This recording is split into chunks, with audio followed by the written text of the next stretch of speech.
Hello, my name is David and this is Miles, and welcome to In Your Face. Today we'll be talking about a variety of topics, but we're going to start with some NHL news. Recently, the Washington Capitals acquired Lars Eller from the Montreal Canadiens in exchange for 2 second-round picks. What do you think about that?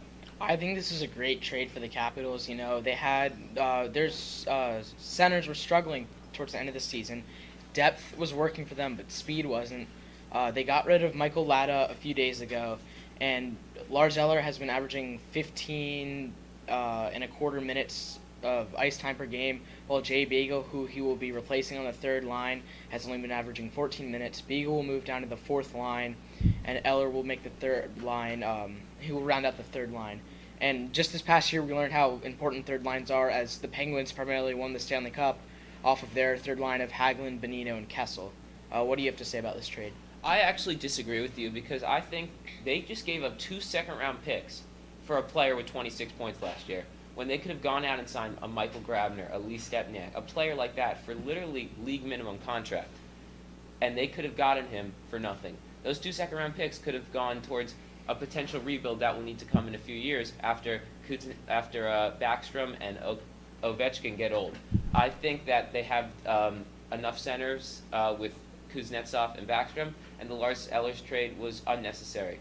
So now to move on to a big controversy that's going on now in the sports world, the All-Star voting.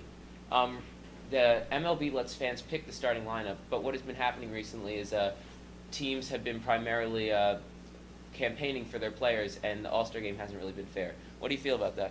I think this is totally fair because if you care about your players enough, then you'll vote enough to get them into the game. I think that's great for the Cubs that they have all four of their infielders starting right now.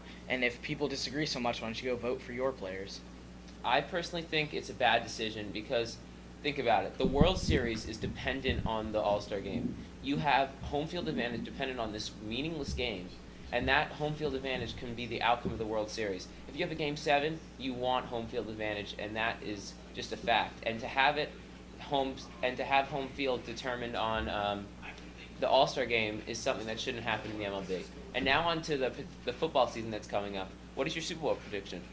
I have Pittsburgh over Arizona in Super Bowl 51. Their coaching staffs are very similar, and I think both are going to thrive in this coming season. The Steelers are young and hungry, and the Cardinals want to make their mark on history, but I think ultimately the Steelers' offense is going to be too quick for the Cardinals, and they'll come out on top. I disagree. I think we're going to have a rematch of a rematch, and it's going to be Patriots-Giants.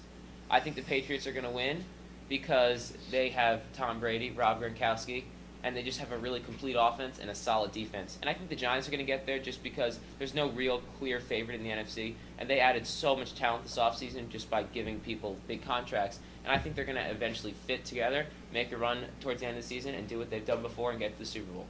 That's a bold move you've made picking the Giants. I will give you that.